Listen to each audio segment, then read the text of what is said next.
So good morning or good afternoon. I don't know what time is it there. And thank you, Robert, to be here today and to accept to be interviewing this research. I'm Lucimara Letelier. I'm a researcher in Regenerative Museums at the University of Leicester Museum Studies program with a Green Museum specialist focus. And I'm interviewing today Robert James, author of Museums and Societal Collapse, The Museum's Lifeboat, and also, of course, author of many books that have helped us to think about how we can face climate and social collapse throughout the museum's work. So welcome, Robert. Thank you very much, Lucimara. Pleasure to be here. Yeah, that's really good. So before we get going in the questions, I will just make sure we have a proper introduction to regenerative thinking. I'm sure you know, and you have mentioned some of your books, but just remembering it's a theory of change that emphasizes the need to care for the ecosystem as a whole, both humans and non-humans, going beyond sustainability, perhaps to surpass sustainable development as a possibility of us thinking about how regenerative cultures can focus on creating adaptable conditions that include restoration, reconciliation, and a commitment to apply living system principles on our personal and professional lives. Regenerative movement invites us to embrace an eco lens in everything we do, and it's based on an ancient knowledge found in indigenous cosmology. It's very important. It's not something new. What is new is the translation of this into modern society in the last 20 to 30 years in multiple areas through principles and frameworks supporting the creation of regenerative societies and regenerative economies. They aim to reverse climate and social collapse, if it's still possible, or at very least, generate resilience and stabilize place to design a sustainable future. And the research that we're doing here is focused on how we bring this theory of change and knowledge to the museum's field. So does regenerative thinking have a beginning date? Does it have founders? Was it born, or just did it sort of develop? Is it credited with certain people in certain places at a certain time? well, it's a good question. I have been working with the Institute of Regenerative Development in Brazil because they have built a timeline. And this timeline demonstrates that all the regenerative thinkers, they are embedded in a knowledge that comes much before, which could include thinkers such as Frijot Capra or other thinkers who are actually thinking about social ecology for so many years. And they bring all this knowledge from the fabric of social thinking and environmental thinking all together. But if you look at the literature that is available, a lot of it comes from Carol Sanford in the United States in terms of systematizing the thinking, and Regenesis Institute, which is based in Santa Fe, also in the US. But I would say I'm still concluding this research and I can share with you, but it's mostly saying that it's rooted in ancient knowledge, as you know, and rooted in all the thinkers that comes behind the notion of calling it regenerative, but it was systematized by both these institutes that I mentioned 30 years ago when it started. Mm-hmm. But actually, I mean, it also embodies values that are thousands of years old when people were not industrialized, right? And they were having to relate to the land and depend upon the land. Yes, definitely. Yeah, it's a long tradition. Yeah, it's a long tradition. What I think Carol Sanford mentioned in her book, The Regenerative Life, is that she's just letting people know in modern society of something that she inherited from her lineage, which was an indigenous lineage. So it's basically trying to translate that knowledge to the modern society and to corporations, to business, to city developments, to public authorities, but it's not her knowledge. It's kind of transmitting it throughout her understanding of it from a lineage of an indigenous knowledge. Yeah. So I thought that is a good way to go is to have an interconnection between some of the regenerative thinking principles and some principles that are in your book and your thinking. And a lot of them correlate. And a lot of them are integrated in the way you propose museums to act and develop actions towards facing climate and social collapse. So I want to have a discussion with you, some of the concepts, and of course you can have reflections and bring your own point of view. I want to start with a quote from you. To wait for some undefined source of authority is to wait for a long time, and it will not come from ancestors or those unborn, two of the museum's most important constituents. Museums have obligations, not rights or privileges, to all these people, as well as to the present. Waiting around for the authority to act responsibly is unnecessary and unwise, as the constancy of the word grinds down. Clearly, museums have much to offer in nurturing and stewarding community resilience for an unknown future. It's now a priority. Therein lies the authority to act. I love this quote, and I want to start asking you, how can museums build resilience for this unknown future that you mentioned? So let's start with resilience. That's really interesting, because I read that quote and I thought, oh, that's interesting. I wonder who wrote that. She didn't put a citation there. And then I realized that I had written that. That was quite a surprise. I guess I have a certain distance from that book now, having finished it, well, almost a year ago. But anyway, thanks for including that. And I also want to thank you for all the care and attention you paid to reading my book. I was quite honored and flattered how much you actually read and took in and understood what I was trying to do. And the other thing is that I'd heard the word regenerative in the recent past, but I didn't even use it in my book. So it's interesting how I was sort of following the path that you are on now without really having a label for it. So it's been salutary to find out there's actually a body of knowledge and thinking that encapsulates a lot of the things that I care about.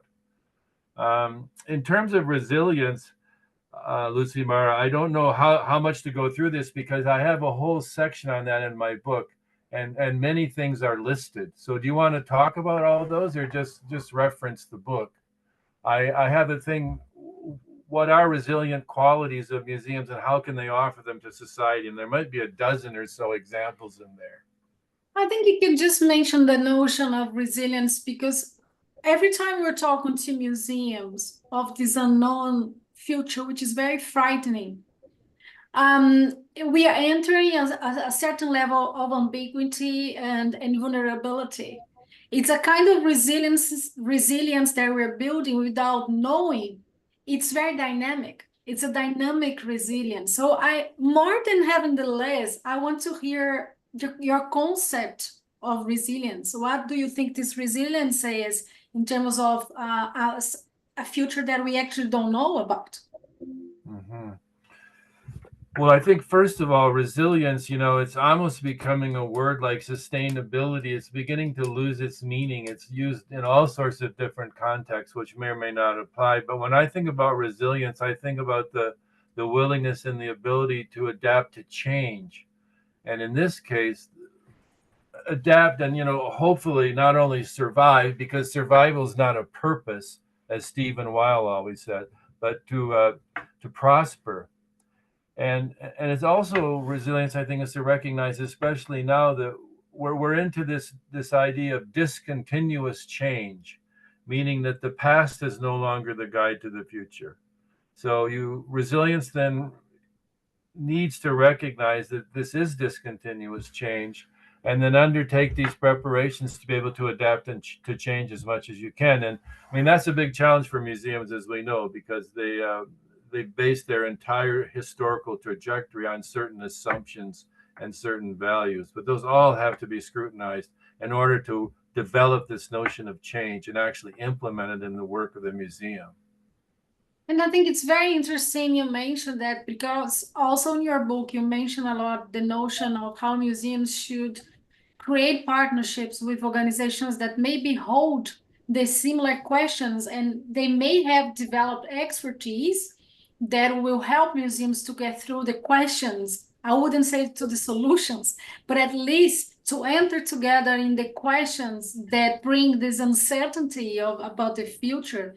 And I think you mentioned this really beautifully, talking about the essence of collaboration that museums could expand in their work, right? You talk about possibility of creating resilience throughout collaboration. Well, collaboration is absolutely key.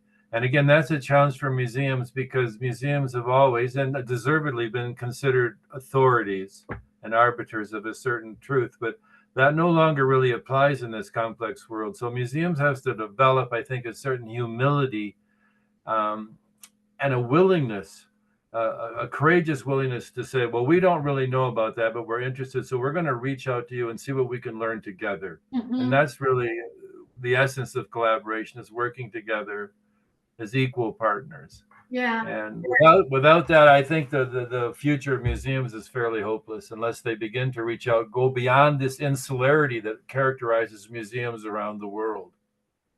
I want to talk to you about the notion of social ecology. I think this is another quote from you, from your book. Social ecology has never lost its meaning, and it's now more relevant than ever before. Our collective failure to honor this relationship lies in the core of our failure as a species.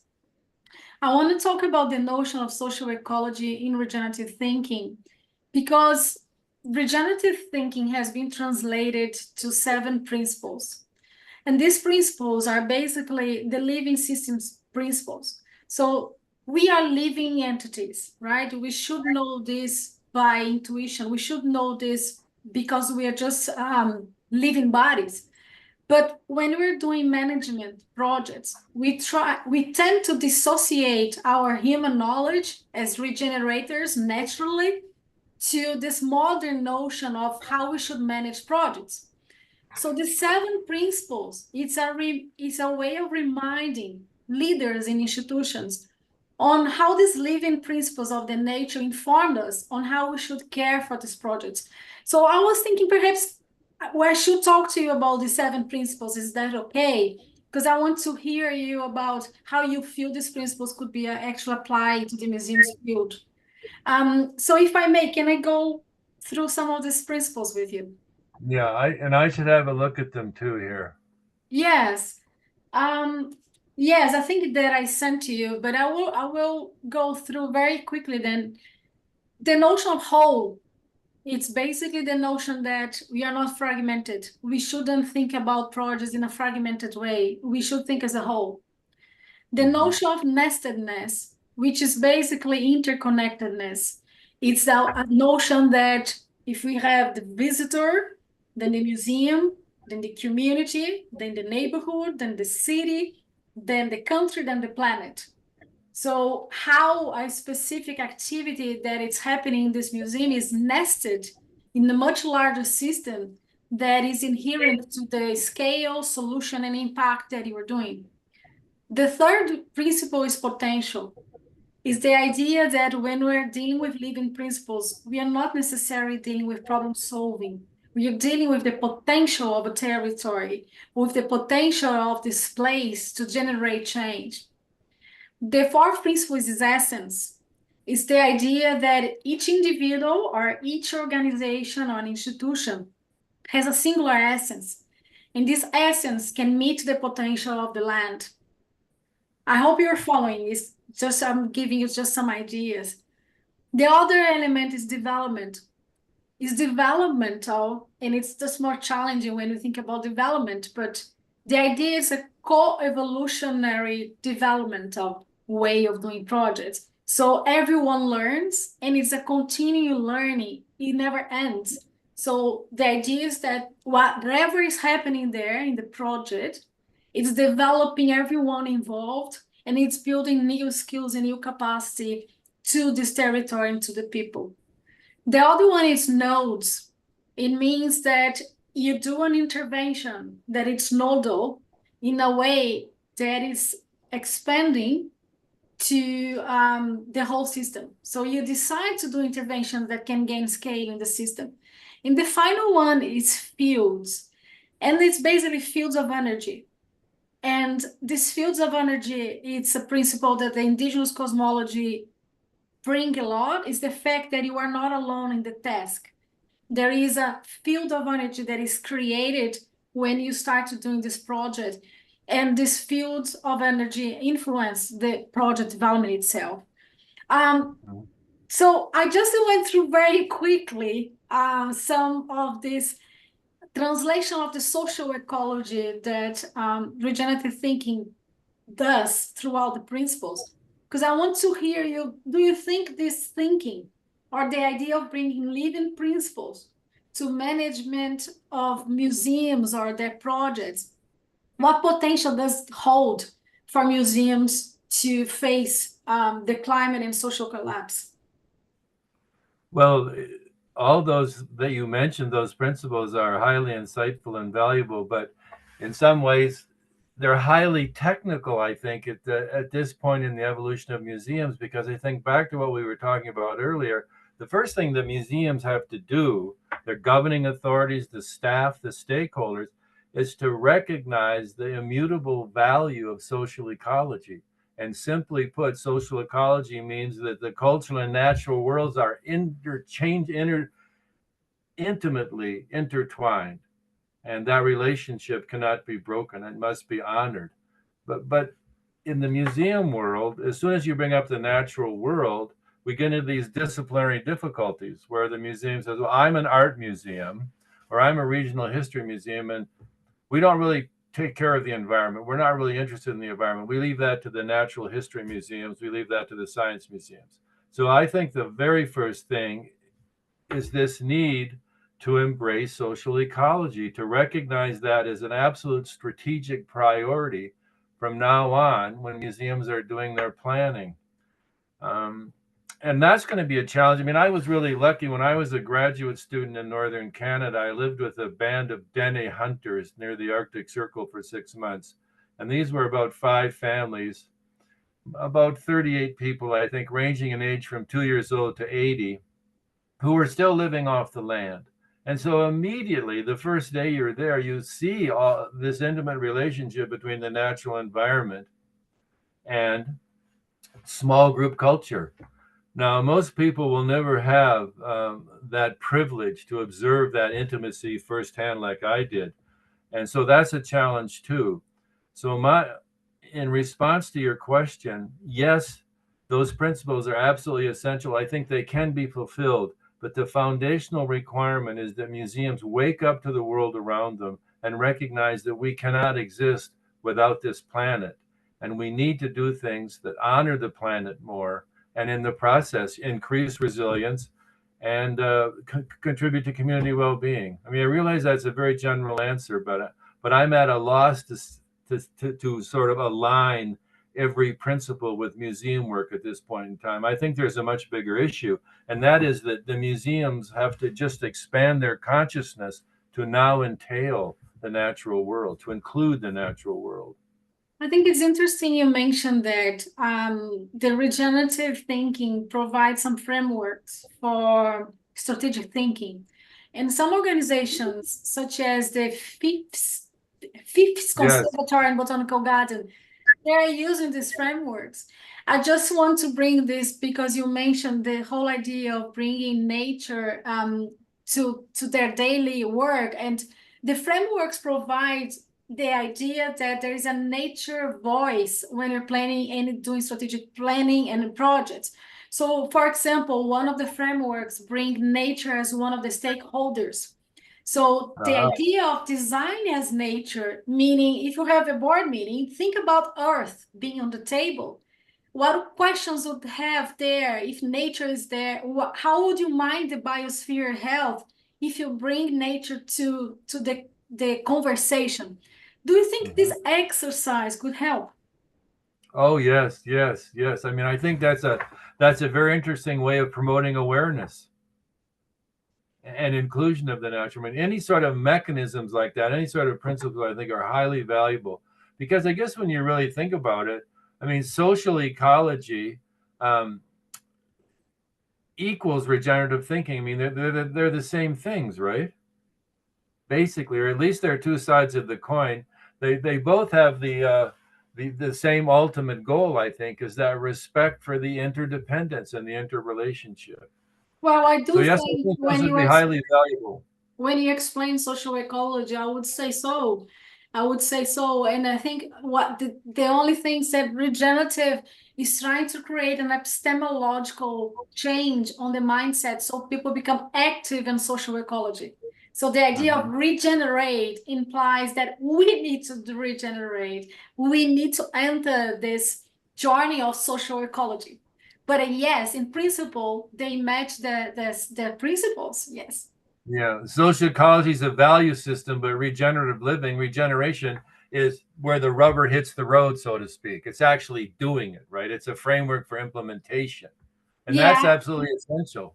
I hope so. I want to go back to this idea of intimacy with nature. I also had the privilege and the honor to go in a place where indigenous people were living, and actually they are creating schools of knowledge in the way they do things, but very much trying to bring this Amazon, because it was in the Amazon, how they work with nature, how they live with nature, and try to transmit this to the new generations of people living in the land. So for museums professionals, especially in the West, how do we bring this intimacy with nature if we avoid the notion of the capacity building programs that are very much focused on cognitive senses? Do you think we can bring deep ecology to these capacity building programs to create social ecology capacity in the museum sector? And how maybe we could imagine this? Well, deep ecology is it too is essentially regenerative thinking, isn't it? Deep ecology is the idea that you could sense what is happening with the earth, maybe understand its sorrow, which means the collapse, by the lenses of the people from the land. So you try to understand how this collapse actually happened in multiple ways. So why this land is degenerated, and try to experience this. So when we do permaculture, bioconstruction, agroforestry work, and we go there and listen to people in the land, we learn in deep ecology by listening but also feeling. And then when we go back to our work in museums or in universities or any type of field, we are aware of what's happening there, and we may be able to work and collaborate. So deep ecology is creating a deep sense of what is happening with earth by listening with people who are in the front line, dealing every day with these changes in the territory that climate collapse is bringing to them.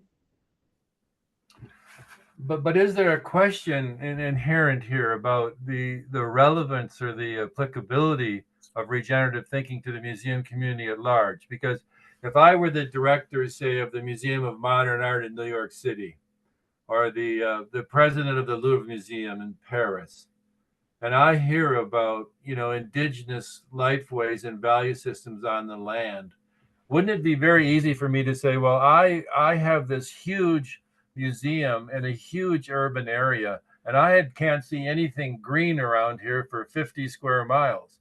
So how can regenerative living or regeneration, if it's land-based and value-based and indigenous-based, why is that? How is that relevant to my Museum of Modern Art in a large urban area? Well, you are interviewing me now, but give me an answer. I mean, what do you just say? Pardon me? What would you say to this question? Well, I would say I'll have to think about it. And I would start thinking by saying, well, we don't have any direct relationships with indigenous peoples now. We don't have green space around our museums. We don't have gardens and conservatories like the Phipps Conservatory does. But what I would think is that I would begin to inculcate in my staff and in my visitors a respect for other ways of knowing, and by respecting other ways of knowing, then that provides an opportunity to bring in this indigenous value system, which is land based, for example, to increase people's awareness. So I guess rather than direct action, it would be trying to promote a greater sensitivity through the lens of regenerative living.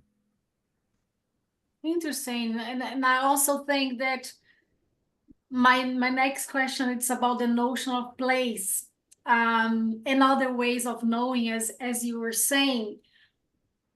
Everything in regenerative thinking, it's about place. There's a whole understanding that we are not gonna bring an ecological sense of the planet, but we can bring an ecological sense of the place. And by regenerating place by place, we impact Earth regeneration. So the notion of place, it's inherent to regenerative thinking. But I challenge that by thinking what place means for museums. You mentioned two big museums that are part of places like cities, urban cities. But their collections are part of places elsewhere where these objects first belonged. And the question I would bring is how regeneration can help these museums to care for and to think about healing or regenerating also these places where these objects were taken from. I remember there is a part of your book, I'm trying to get here, when you mention the sacredness of the belongings of the Blackfoot people. So I want to remember this. You say, even this rudimentary explanation of the Blackfoot worldview demonstrates the enduring value of sacred belongings and their importance to the Blackfoot people. To remove any part, such as the whole belongings, is to risk making the entire worldview dysfunctional and to risk unbalancing the relational network. So let me frame the question properly. If the objects are considered living entities that were removed from these sacred bundles, as you probably also enter into this discussion in your book, which is a part of the whole, and can museums now think about healing these places by reversing this dysfunctionality when they bring back these objects to the original places? But most importantly, how they do it and how they build this notion of a more mutual learning from this restitution of objects. Well, that's really interesting. And you made me think about this in a way I really hadn't thought about. And it's this notion of it's all about place, whether we're talking about regenerative thinking or these sacred bundles. When I arrived in Calgary, Alberta, which is right in the heart and the homeland of the Blackfoot Confederacy, I realized that the relationships between the museum and the Blackfoot were not good. They were almost hostile. And so we decided as a staff that because we lived in the heartland of the Blackfoot Confederacy, that they would be our priority. In other words, we returned mentally to their sense of place and made it our sense of place. And once we did that, all these activities started to unfold because we went to their places, we met them on their home ground, and the relationships began to develop. And so, yeah, I never thought about it. It was a return to their sense of place because we lived there. And we were criticized because we were a big museum and people said, well, you're spending so much time with the Blackfoot. You're concentrating so many resources and so much energy on the Blackfoot. And we said, yes, indeed, because we live in their homeland and we have a responsibility to do that. Well, so I guess that was a bit of regenerative thinking without even knowing about it. Yes, I would say so. I would say lots of things that you have talked about, and I follow your work more than 10 years now. It's very regeneratively. And it's not by chance that I'm bringing you to this conversation. But one thing that I think it's important to say, the notion that you were talking about, the intimacy with the land that these people has, I think it's important to talk about it. One thing that regenerative thinking believes is that the stories of a place is held by the people of this land. And this story is held biocultural and bioregional thinking. And why this is important, as you know, we are geographically divided, our territories, based on political sense, not based on the biohistory of the land. this caused tensions on the functionality of territories in terms of environmental purposes and also in terms of social purpose. There are places like in the Amazon, we know that multiple countries are present in the Amazon, but the Amazon, it's a territory in itself. It has its bioregion and bioculture common sense for many countries. So, and people who live there and indigenous people who take care of there. So when I hear you saying that the Blackfoot people, they gave you instruments or information of the patterns of this land, an idea on how they could work together because they hold biocultural knowledge. Is that, do you feel this, the notion of bioculturalism and bioregionalism being part of this community hearing when you're thinking of regenerating a place or working with a place?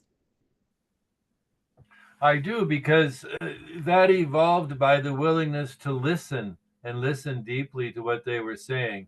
And I think I told you this anecdote before about sacred bundles and the fact that after we loaned them out to the Blackfoot for their ceremonies, they would return to the museum and be put in the freezer to make sure that there was no infestation when they went back into the collection storage area. Well, we were told by elders that no, these bundles are living entities. We consider them to be children, so it's wrong to put them in the freezer. Well, we never would have known that had we not had this listening and this talking and this relationship building, which I guess that's biocultural in some ways.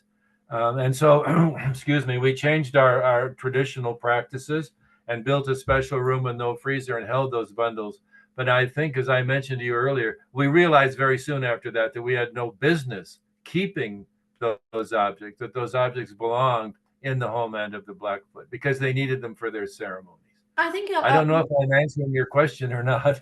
no, but I think what you're saying, yes, it's a lot about bioculture because it influenced the conservation systems that museums had kept for so long in their research collections, but not necessarily this is the best way to go with indigenous artifacts. And these people know exactly how to take care of them.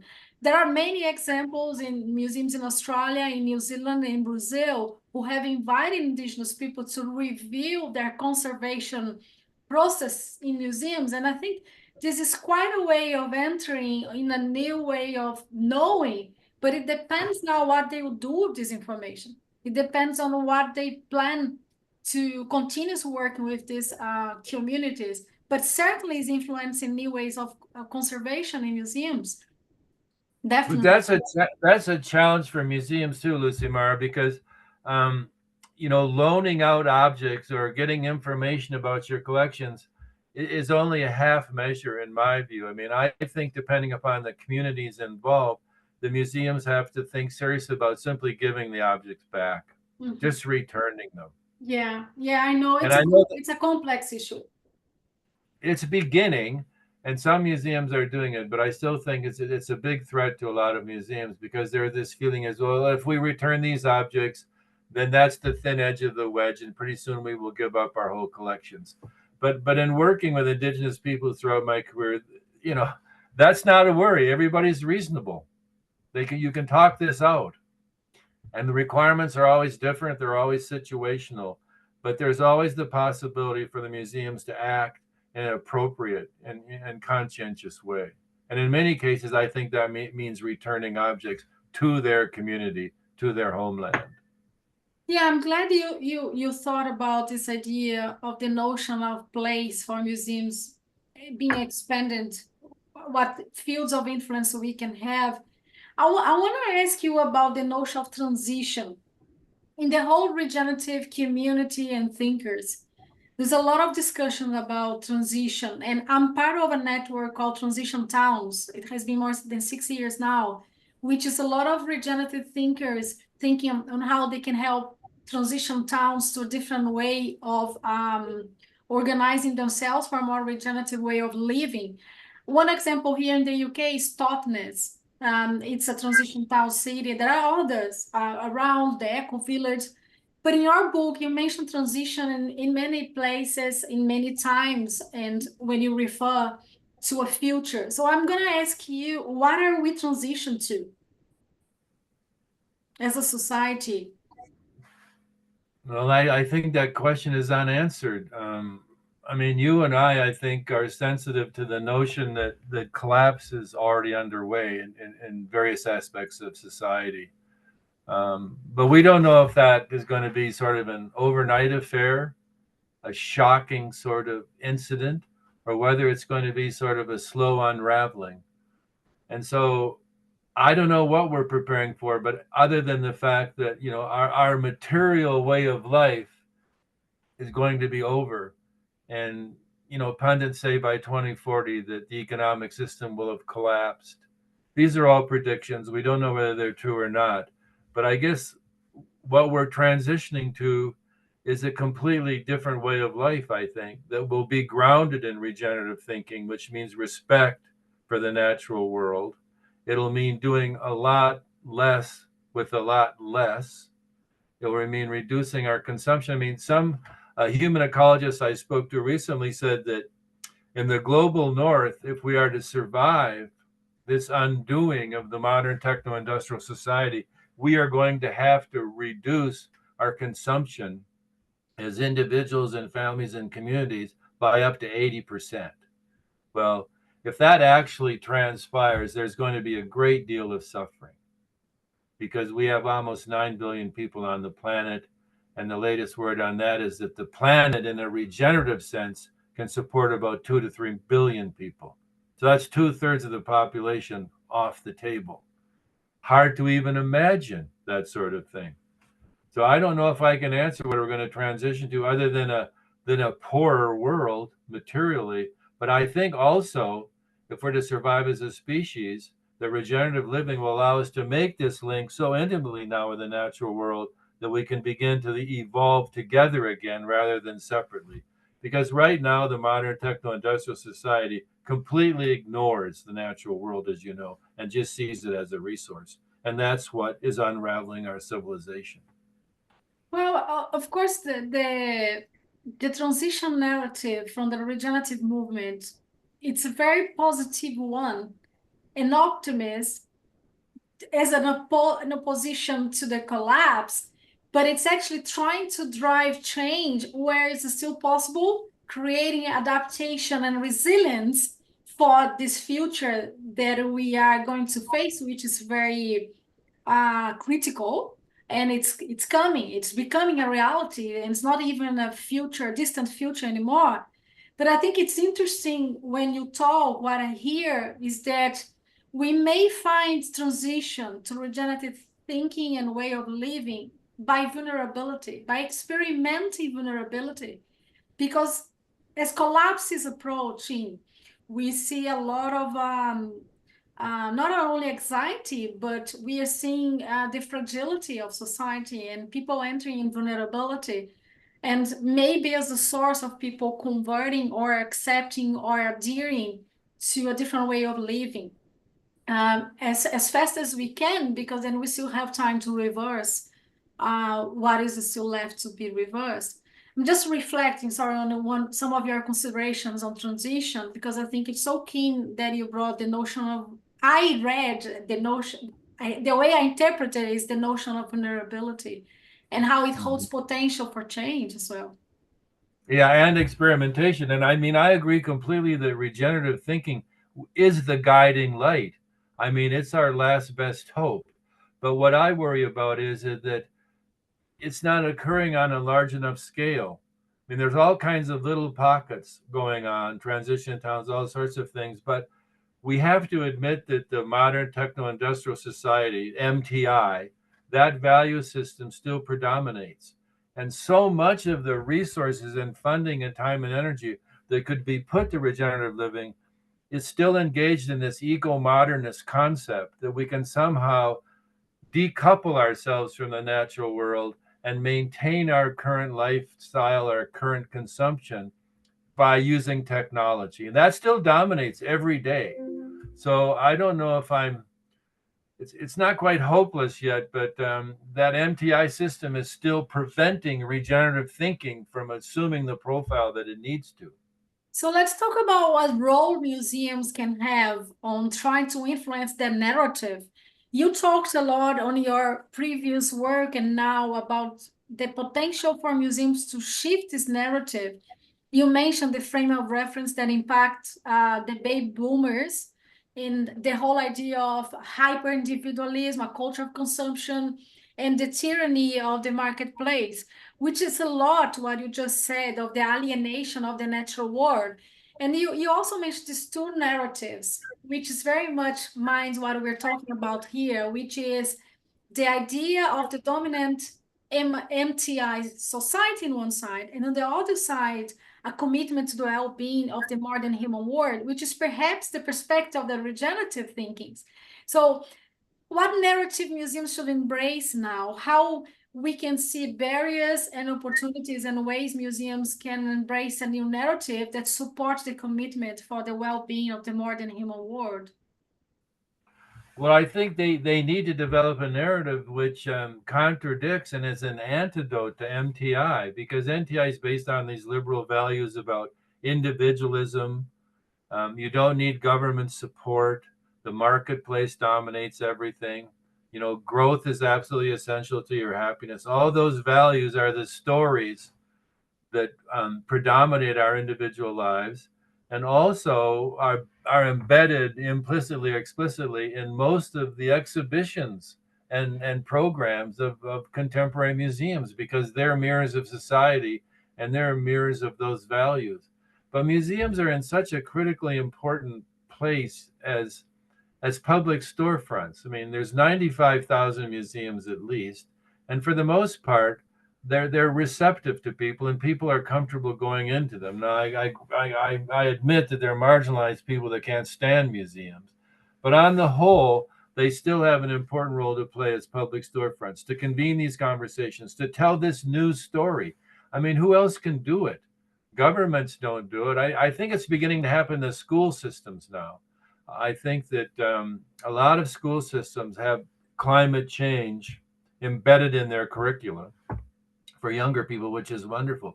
But for adults and people in the working world already, they need a place where they can read, where they can see where the myths of our civilization are challenged, our perceptions, our misperceptions. In other words, we need museums to start telling the truth about what's really going on in the world. And I think that's the narrative. And it can take all kinds of different shapes, but it needs to be honest. It can be polite, but it needs to be forthright. And if it alienates people, if people don't want to hear that, well, that's their problem, not the museum's problem.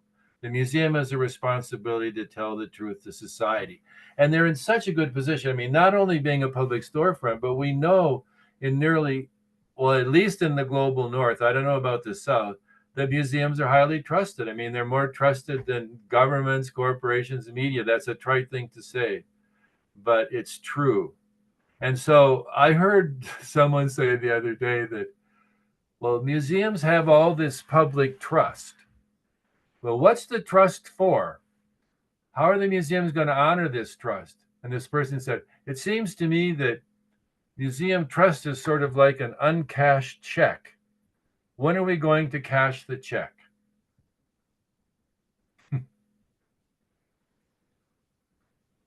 Yeah. And museums can cash the check by creating these new narratives. Mm-hmm. Yeah, and I think this narrative, when you say telling the truth, part of the truth is impermanence, is the fact that everything is dynamic. And of course, there's a lot of denial on climate and social collapse, and this is part of the equation museums should mind.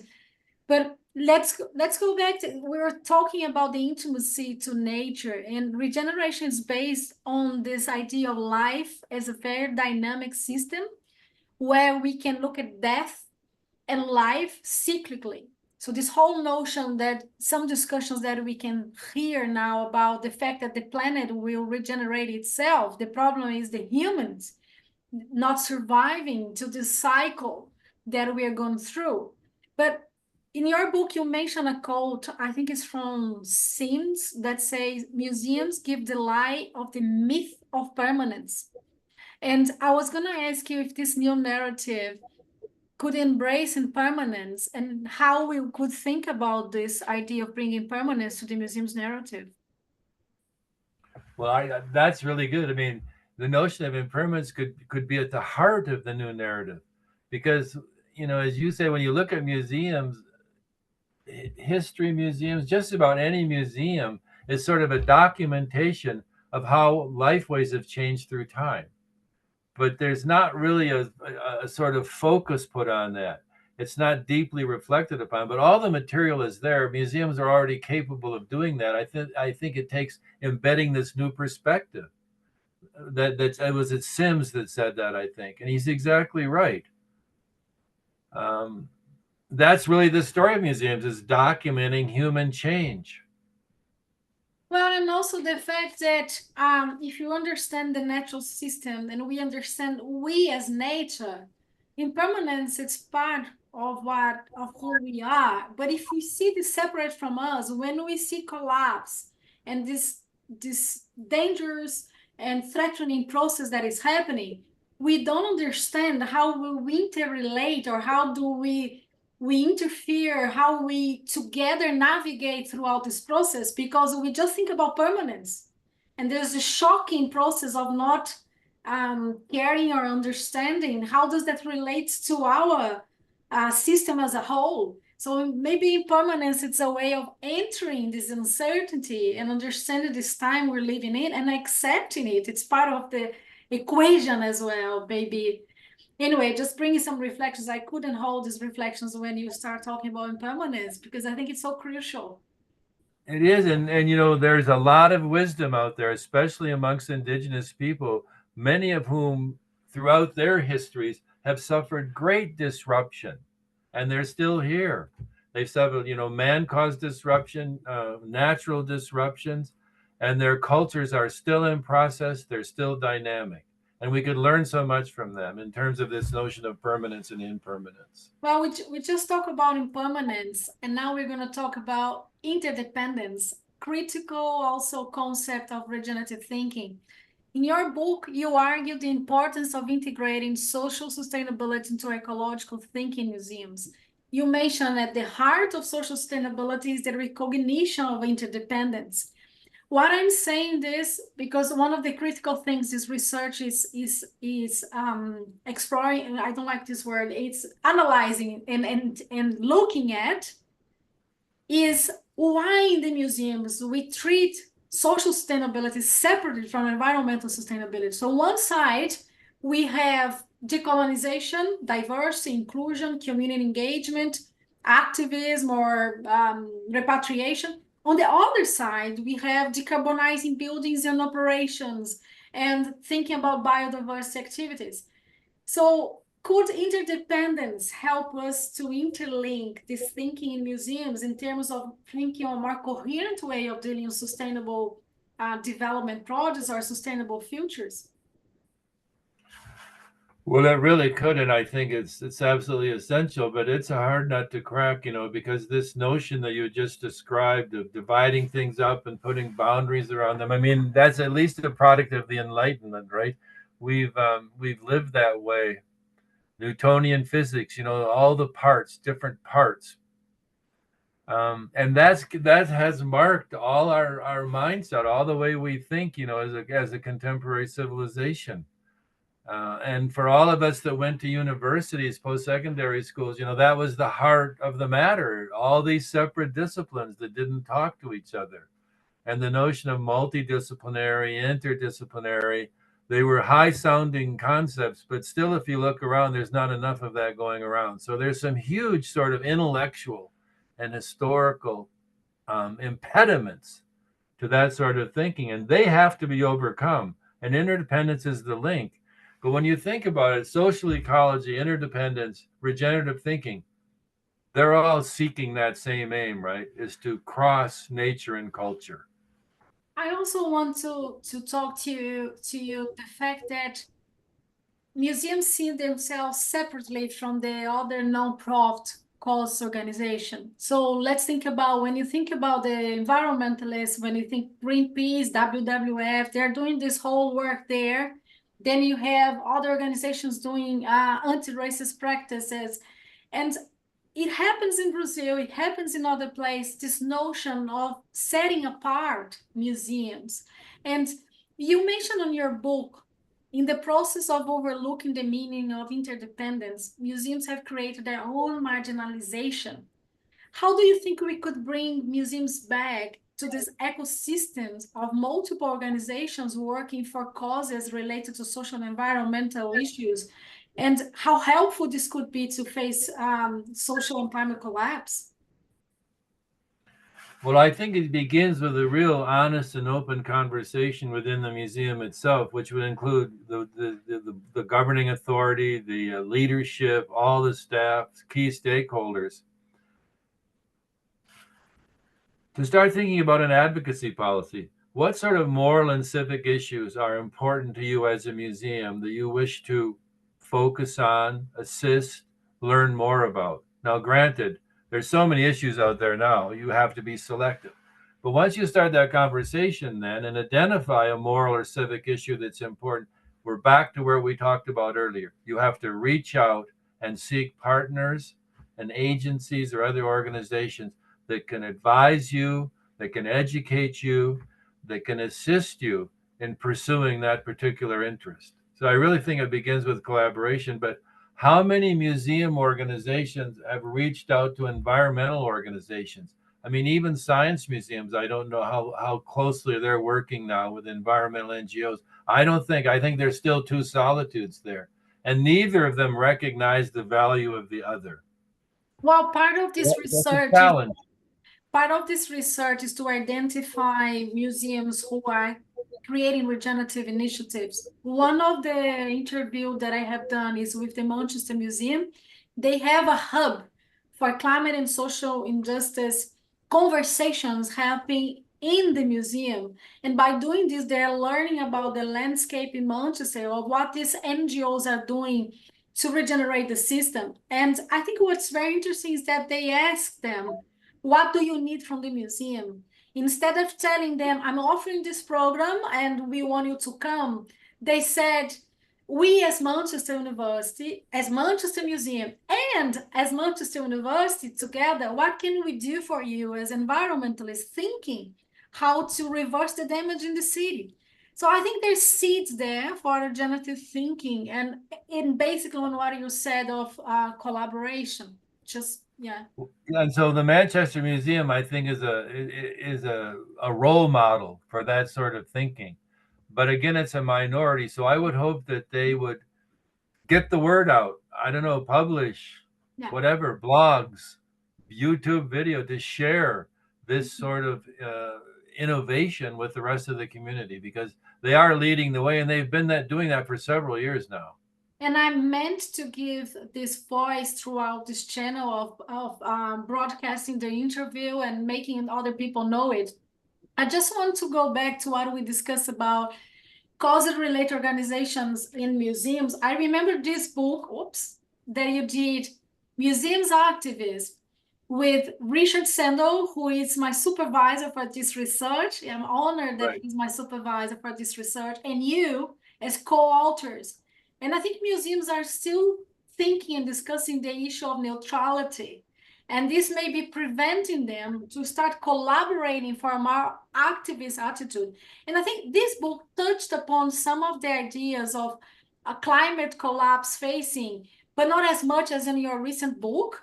But I think it opens up this idea of, by collaborating with non-museums organizations, they can navigate the learnings and expertise required to become more activists. Does it resonate to you of this thinking of the activist mindset also helps us as museums to think about how we react to climate collapse in a different way? Definitely. I think that having an activist mindset is a precursor. I mean, it's almost a requirement for what we're talking about. And I hope that book demonstrates that you don't have to be afraid about using the word activism or being an activist. It doesn't preclude, engaging in traditional museum work or traditional museum assumptions.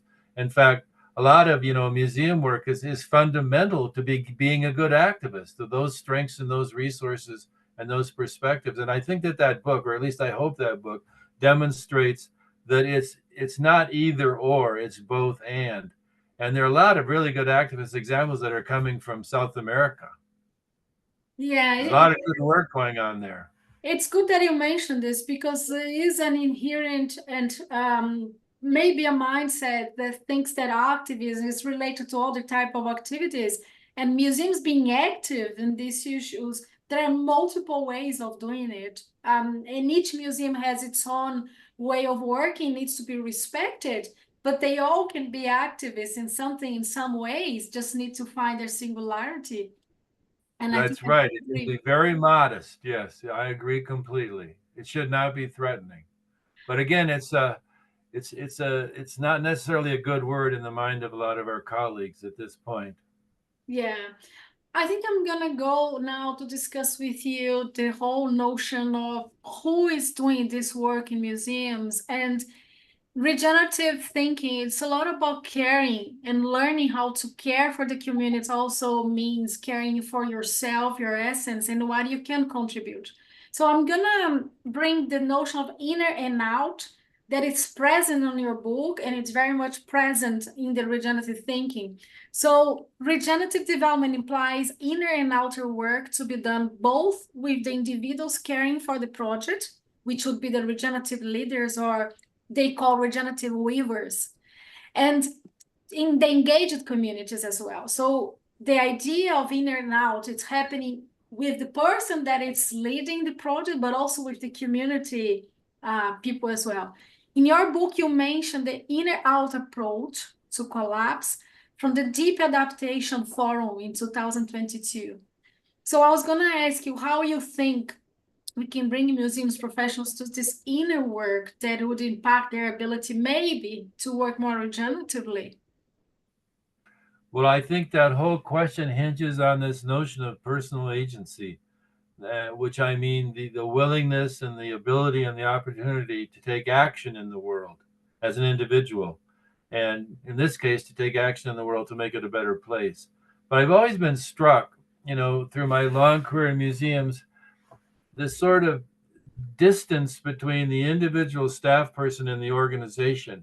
It's almost like the individual staff person comes to work and they have to become a new person. They can't bring their values or their beliefs or their dreams to the organization. They have to leave them outside and then come in, where personal agency is not necessarily respected or nurtured or managed. And for regenerative thinking, I think, to become institutionalized, to get into organizations, we have to build up the personal agency of every staff person, because in my experience, museum workers are highly trained, they're intelligent, they're committed, they're energetic, they're conscientious. But for the most part, I found that a lot of those qualities cannot be expressed for whatever reason within the organizational environment. So I think that in terms of internal museum reform, there needs to be much greater importance put on the personal agency. In fact, the lack of personal agency now has been discovered in research that's resulted in what's called the stupid organization. And that's where an organization, and museums are guilty of this too, hire highly skilled, highly qualified staff, and then they don't give them the freedom and responsibility to do the work or to advise the organization on the trajectory for the future. So personal agency is key. I think I mentioned to you this book called Reinventing Organizations from Frederic Laloux. And what it's talking about, it's this horizontal way of thinking on everyone who's in the table have a voice. And everyone who's there, it's seen horizontally co-responsible for the problem solving. And I think a lot of what you're saying in terms of agency, it's related to that. But what I hear you saying is that it's not only the person, but also the structure, the environment, the mindset, the culture of museums that is preventing people to act and preventing people to bring their full potential to these projects. So yeah, so it seems like I heard what you're saying correctly, if I heard it correctly. That's absolutely key, Lucimara, and I don't think you're going to be able to avoid this in your research and writing, and that is the need for internal reform in museums. I mean, as organizations, the leadership, it's all outmoded now. There needs to be new leadership models considered. There needs to be new organizational design. There needs to be a greater um, personal responsibility and agency. And the boards need to be more diverse and reflective of the community, on and on and on. I've actually written a paper on the need for internal reform where I go into that in detail. I could send that to you. That's Because true. I don't, unless some of those things are approached, I don't think that things like regenerative thinking are going to make their way onto the museum agenda. I also want to talk to you about the notion of soft skills, which I wouldn't call soft at all. You mentioned in your book, sustainability in museums must now embrace intangible matters that are not openly discussed and that fail to make the news, such as critical thought, compassion, sacrifice, contraction, grieving, and generosity. I want to reflect on that in regenerative learning community. The whole notion of deep ecology, as proposed by Joanna Macy, it's about feeling the sorrow of the earth. It's about grieving. It's about sacrifice. It's about before you know what you can do to change, you need to experiment this sorrow. And this approach inspires individuals' commitment to change by exposing them to values similar to the ones you mentioned, and very much connect individuals with this collective pain, and then increase their ability to envision for potential futures. But before that, experiment in vulnerability. So I want to hear from you suggestions, recommendations, how we can bring museums professionals to this interconnectedness between who they are and what's happening in terms of collapsing, but bringing new skills, which are more humanitarian skills, which is more about they being humans before being professionals. Well, I suppose in the most general sense, it's the museum leadership and the administrators recognizing that the staff are human beings, and as we start talking about some of these difficult subjects like collapse and regenerative thinking, that the staff members be recognized as individual human beings who are undergoing their own sort of sets of experiences as they begin to learn and know about this, and to be respectful of those emotions. Um, because I think for the most part, we're often required to just sort of knuckle under, stiff upper lip, and just get on with the work. But there needs to be mechanisms now to allow those emotions to be felt and to be expressed. And that may take some counseling within the museum, for example. I don't know. Well, I also think when you mentioned the notion from Shefukas, when he talks about the 5 stage of global crisis awareness, which is the 1 to 5 level of the whole idea of stage 1 is the HAP denial, which is the dead I sleep, until you have someone full aware of what's happening. There's a process. And I have seen lots of museums professionals discussing this stage from the point of view of the visitor, right? So if you're planning programs or exhibitions that are meant to help to raise awareness of society of the climate collapse, the museums professionals are thinking a lot about how they bring this awareness. But I want to ask you about the denial that is within the museum sector.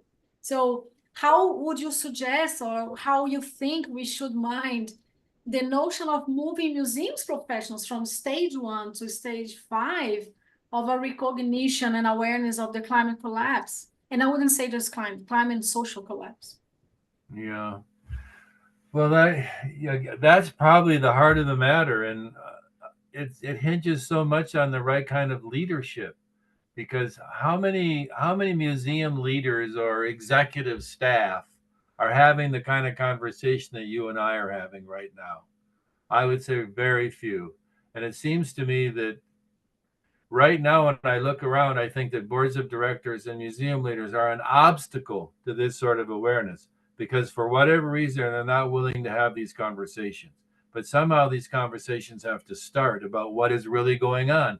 This notion of being reality based, paying attention to what's actually happening.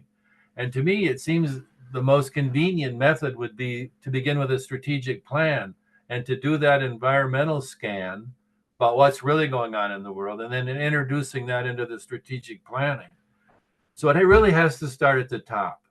But then there's all sorts of other mechanisms that I've used in my career, such as study groups, voluntary study groups with staff, book clubs.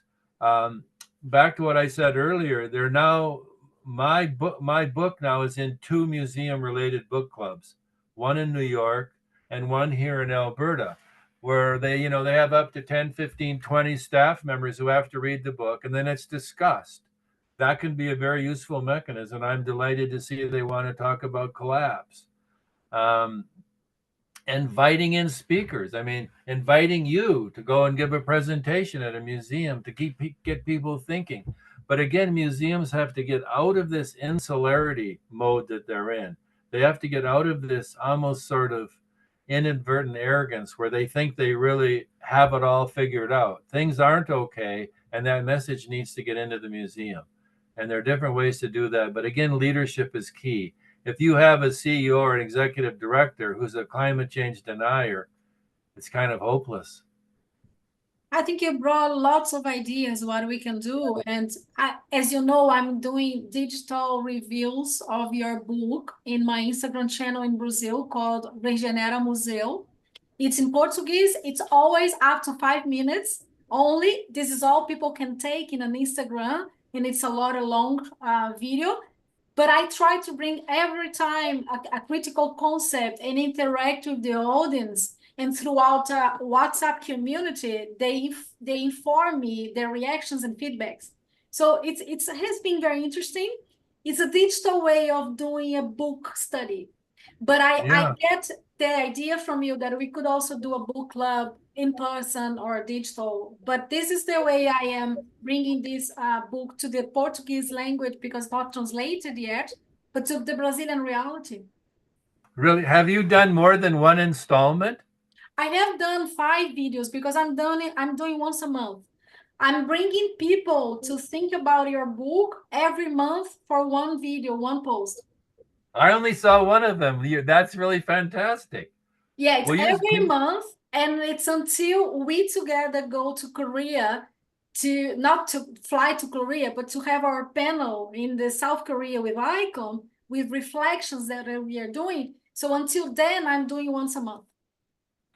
And how can I see those? Can you send me a link every time you do one? Because you just sent me one. I thought that was over with. Yeah.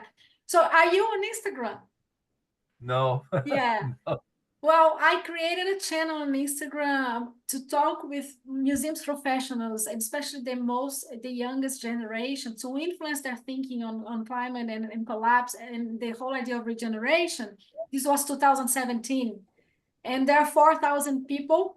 But basically, the idea is to bring content that is there for them anytime, because the videos are on the feed. And they can go back to these videos. I certainly will send you. So you say there are 4,000 viewers? Yes, 4,000 followers. Viewers varies. And are you getting any feedback? Yeah, it's usually 1,000 to 1,500 viewers of each video I do. And the feedback are on my WhatsApp, because I have built a community of museums professionals for quite a while, and they reflect directly to me with audios, video recordings, or they send feedback with their other conferences they're going to, the other books they're reading. Has been very interesting. Well, and just in terms of this collapse book, are they annoyed? Are they interested? Well, how would you characterize the feedback? We can talk about this, but I think. Oh yeah, I guess we're geting off topic now, aren't we? I think we need to go back here, but I think it's nice that we're talking about collapse, because it's my next question.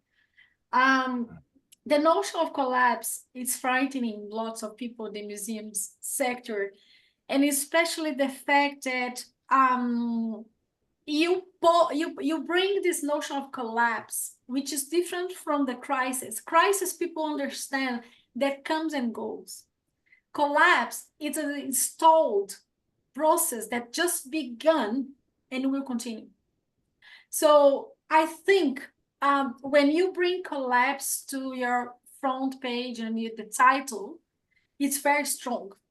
So one of the feedback I had from a person who sent me many videos and talks, she told me, I work with communication. And what I want to tell you is, don't talk about the future, talk about the present. We need to bring notion of sustainable present, not sustainable futures. Because if you continue saying this is tomorrow, tomorrow will never come. So I think she gave me a very interesting idea of by reading your book and some of the ideas I brought for a future sustainability. And then she said, no, we need in the present. So I started reframing my videos after that. So this is one feedback. That's cool. Well, I agree completely because it's already underway. Yes. Collapse. Yeah. Whether we want to admit it or not. But do we still have time, Robert? I was gonna ask you, well, without being very pessimistic, but reflecting on what we still can do as a museum to face collapse and to build resilience. What do we still have time to do? Well, I mean, I suppose all manner of things, depending upon the museum and the community. But quite frankly, Lucimara, I don't know whether museums have awakened to this. I mean, personally, I'm quite discouraged. I see that a lot of museums haven't even embraced responsibility for reducing their carbon footprint. And then you compare that to the implications or consequences of collapse. And I think there's so much inertia in the museum world, although there's pockets of all kinds of good things. But when I think about the museum community as a whole, I don't know if they're waking up. I mean, I don't know what your view of that is. I'm not working in an organization right now, but I pay attention to what's going on. And I think, again, museums, as mirrors of society, are reflecting society. And at least in Canada, and I think in North America, people aren't willing to admit this. It's business as usual, and museums are right there along with them. So regenerative thinking is the last best hope, and it needs to be embedded in museums. But I don't know to what extent museums are receptive to that and will actually do the hard work to do it. I wish I could be more optimistic. And on that sense, can you tell me what degrowth means for museums? Because of course you mentioned that all the authors, as I talked this morning with Nick Merriman, he also talks about degrowth in museums. But I want you to bring some characteristics of what does it mean, degrowth in museums? Well, I think the first thing it means is that museums have to now give up the scarcity myth. I mean, throughout my entire career, museums have always complained of scarcity. My building's not big enough. My collections aren't big enough. I don't have enough storage room. We don't have enough staff. We can't afford the new technology. We don't have enough visitors. It's always scarcity. It's always there's not enough. But when you look at museums as organizations within civil society, to a large extent, they're much better off than so many other civil society organizations that say work in the social sector. I mean, most museums have multi-year funding. They've got a core of volunteers. They may have a lot or a few staff, but they're much better off. So let's first recognize that the museum world is not necessarily one of scarcity. And the counterpoint to that then is recognizing that because of what's happening in the world now and what's actually transpiring, this idea that we can continue to grow is no longer on. Museums are still spending hundreds of millions of dollars on vanity architecture to attract visitors. Collections are still growing. All sorts of silly things are being done to increase earned revenues. It's time for museums to assume responsibility and I think begin to model the behavior that's going to be forced upon us in the future. And that's this notion of contraction and privation. We won't have the material comforts 20 years from now that we have now. And museums have to begin to realize that as organizations and act accordingly. Now, there's one exception where I think they should invest, and that is in reducing their fossil fuel footprint, the so-called Green Museum. But again, as you've always pointed out in your work, that's only one part of the equation, is cutting down. It's also giving back, and again, regenerative thinking. And I think it's interesting you mentioned this. As you know, I'm here in the UK for 1 year, and the specialism of my museum studies is called Green Museum. And a lot of it is focused on green buildings, on operations and facilities to become decarbonized. And maybe the equation that we need in the universities and the education for the future generation and the present generation of museums professionals is to think about the social element of sustainability, is to think about the economical element of sustainability and the cultural element of sustainability, which includes the growth. And I think it's interesting to hear, because I remember in one of the classes, I was invited to talk about my work, and I mentioned the whole integration between social, cultural, environmental, economical. And one of the students told me, I don't see why this is needed. We need to save the planet.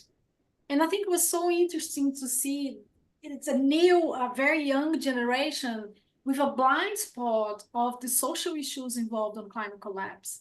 And I think it's our role, because I'm also a professor in Brazil. Here I'm a student in the UK, but in Brazil, I have been giving classes in the MBA of museums for 15 years now. And I'm very concerned on preparing the new generations, and even the generation who is already in the museum, but reshaping their thinking on integrating social perspective when thinking about climate collapse. I think this is essential for the new workforce. So they have them isolated and siloed. It's happening on the museum studies formally that are doing sustainability as a discipline in the museum studies programs. This is what I mean. This is my criticism about it. I think they should expand to the social issues. Yeah, but they're just devoted to the green building and reducing energy consumption and operations and facilities. Yeah. Well, and so I think that through this discussion, we've hit on an answer now that all those programs, whether it's Julie's bicycle in England or whether it's your sustainability work in Brazil, sustainability is only the first step. Then there's regenerative thinking. So anybody that's promoting sustainability now has to recognize regenerative thinking as the next and final step. But I don't think they're doing that, right? This thinking is too new now. Yeah.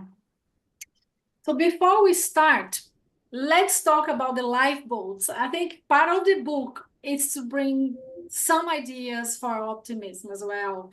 So you say there is a collapse, but museums can be the lifeboats. So I want to finish by bringing reflection, and I want to hear from you. As I said, Joanna Mace is one of the people who have been thinking regeneratively and deep ecology. And she always talks about active hope, which means we continue believing in a better future while we create the pathways to make it happen. So we act now in order the future to be better. And I would like to finish this conversation by asking you, what is this concept of museum as lifeboats? And I think it's very interesting when you say about the three principles. Can you bring us the idea of the three principles and what is the concept of museums as lifeboats? Well, when you look around, it's easy to become hopeless. But I don't think we're helpless. And that's where the lifeboat comes in. But before I get into that a bit, I got sort of tired of the concept of hope, because I found in my own life, professionally and personally, that hope was used as kind of an excuse. Well, I hope the government takes care of that, or I hope corporations wise up. And it becomes almost a sort of obstacle to action. So I appreciate the word active hope, because that implies you're actually going to do something about this. And I see the museum as a unique community organization that basically is built on nurturing social capital. And social capital are those relationships of respect and trust and dependence and interdependence that really form the cohesiveness of society. And museums are active contributors to social cohesion. And I think as collapse unfolds, that we're no longer going to be able to depend upon government whatsoever or any sort of direction from the top. It's going to be our responsibility. We're the leaders, all of us, in figuring out a future. And I think that museums are essential mechanisms in supporting that responsibility because they're community-based.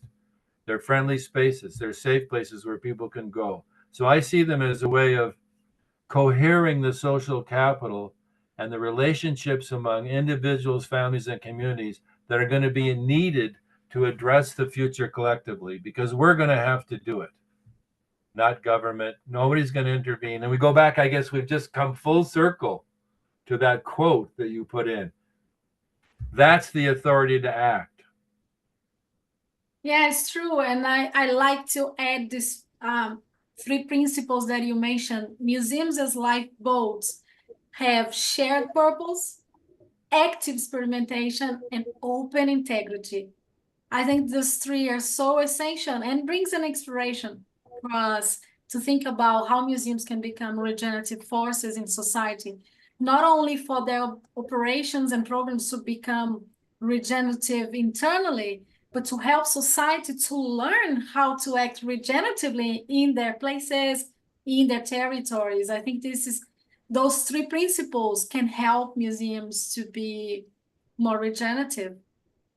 I really think so, because that sense of collective purpose is absolutely key, because when you have that sense across the organization, then individual staff workers can get on with how are we going to do the work and not be interfered with. As long as the outcome and the collective purpose is known, that releases staff, that nurtures personal agency for individuals to act in the best interest of the organization. And active experimentation, I mean, that's absolutely key. And that's a problem for museums, because we as museum people want it to be perfect. And we're not going to hang that exhibition, or we're not going to do that program unless it's perfect. But we have to get away from that thinking. We have to do things like think, reflect, act, fail, redo it. We have to embrace that flexibility and that vulnerability to make mistakes, but to explore new areas. And I guess when I think of integrity, I mean, my simple definition is integrity is a fine sense of one's obligations.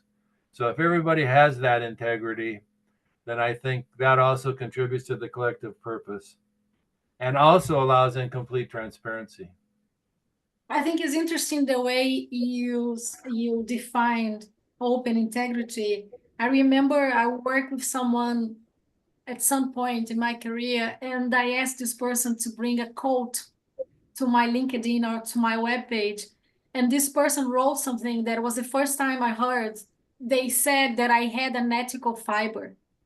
And I think this is very interesting to what you're saying in terms of open integrity, which is behind any norms or any explanation. It's just part of who we are. It's in terms of behaving ethically on everything we do. And museums have an ethical fiber, but it's important to integrate this to many other ways of acting that becomes much more conveyors of this integrity on how they act in society. I think it's very interesting that you brought this in. With a broader sense of reality of Yeah. what's really going on. Yeah. Yeah. Well, I would say, Robert, that this has been a very fruitful conversation for us to think about how regeneration can inform museums on how to face and to mitigate, adapt to climate and social collapse. I think your book has been very inspiring in bringing concepts that resonates to regenerative thinking. And my role here is to reconnect or to bring the museums closer to the regenerative thinking where it is. Although it's not labeled as such, your work has been very much regenerative thinking. and also to bring the regenerative community, which is not necessarily close to the museums, also close to them. So it's transferring knowledge. And this is also a living principle, which is we learn by exchanging, and this is how we breathe. So bringing new oxygen in, and I think you contribute today, as other interviewees are doing, on reflection on how this can happen. Well, that really good, Lucimara, because I think this notion of bridging sustainability with regenerative thinking is really the answer. I mean, that's simply put, but I think there's a lot in that we need to pursue. And I'm truly grateful for your interest in the book and for your support of the book, because as I said earlier, quite frankly, I don't know how it's being received, and I don't dare ask how many books have been sold. So I'm just going to pretend that everything's okay for the time being. It's fine. So we recorded this video also in the preparation for our panel that we are having in July in ICOM Korea. So I'm glad and very honored to share a panel with you, with someone who has been my reference for so many years. So it will be a pleasure and an honor. I feel the same way. You're very stimulating. I'm really glad that I've run into you. That's I great. met you. Thank you. Can you turn off are we finished now? Yeah, so before I finish the recording, I just want to say I interviewed Robert James, author of Museums and Society Collapse, The Museum as Lifeboats. I'm Lucimara Letelier, research in regenerative museums, University of Leicester Museum Studies. Thank you very much for participating, Robert. My pleasure, Lucimara. Hope to see you again.